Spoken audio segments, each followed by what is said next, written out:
guys, a day in my life as the reason graduate nga nabutog Thailand nga nahimog may sa for today's video, day. Bago pala ako papasok sa aming room kay magpalit muna ako ng chinawa. Kahit sa buong building mga kabibso kay bawal talaga ipasok yung mga sapatos ng mga estudyante. Galing sa first floor hanggang sa third floor, day no, kay makikita ko talaga sila na binibit-bit lang talaga nila yung kanilang mga sapatos. At ako naman, day no, kay syempre day kay nandito man tayo sa Thailand, tayo ang mag-adjust sa kanilang mga kultura. Hindi sila ang mag-adjust sa atin. Pero tinginin mo nga nung nagkati-kati naman ang Disney princess dihang dapita. Parang binun-e ka naman diha siguro. Okay. Pagkatapos ko pala i-prepare yung laptop ay nandito na tayo sa favorite...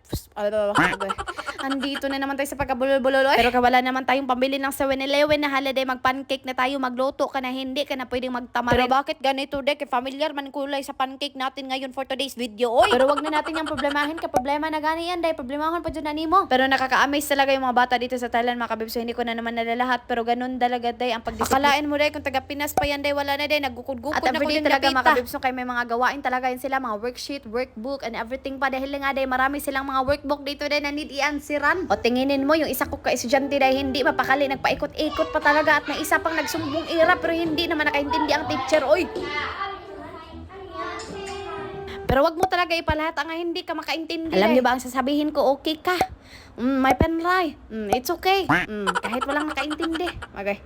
Yung feeling ba na gusto mo na talaga ipalabas yung ay nanakit mo sa kabataan pero hindi man kaya inumin mo na lang talaga ng tubig daan para hindi ka ma-stress. Pagkatapos ko palang kumain doon sa lunchtime mga kababes, no, kay syempre mag-una naman talaga ang discipline sa pagbalik doon sa room kaya para makapag-check pa ako na assignment, activities, and everything. Pagkatapos ko pala mag-check na activities, while mag-nap time ng mga kabataan, dahil hato na naman ang mga teachers dito sa likod dahil magsusulat ng mga activities para bukas at mga assignment. Dahil turno na naman ng Disney Princess sa pag-assignment bukas, ay hato tayo dahil raka na naman tayo sa pagsusulat ng mga homework at assignment dito sa notebook. Ito pala ang oras ng aming educational games, 2:30 to 3 day. Every 30 minutes lang talaga yung educational games namin every day. Pero every section day, twice a week lang talaga kami magkikita doon. Pagkatapos ko pala doon sa aking educational games, kaya pumunta na agad ako dito sa aming room kung saan day magtututor na mga Disney Princess. Tinginin mo yung tinutur ko day. Nagkanta pa yan ng alphabet letter day para day mahinumduman talaga niya. Well, may panalangin na ng mga Disney Princess day. Binigyan pala ako ng kanyang mother no ng pagkain day. So for today's video, binigay niya sa akin yan na pwede kong makain. Dahil nga dati ay binigyan niya ako ng mga pagkain pero hindi rin ako nakakain kay shrimp man and pork. Minsan naman ay vegetable salad ay pang-healthy daw para hindi ako ma-stress sa kanyang anak. Agoy. At hanggang dito na lang. Thank you for watching and see you in my next mini vlog. Kapuna ka!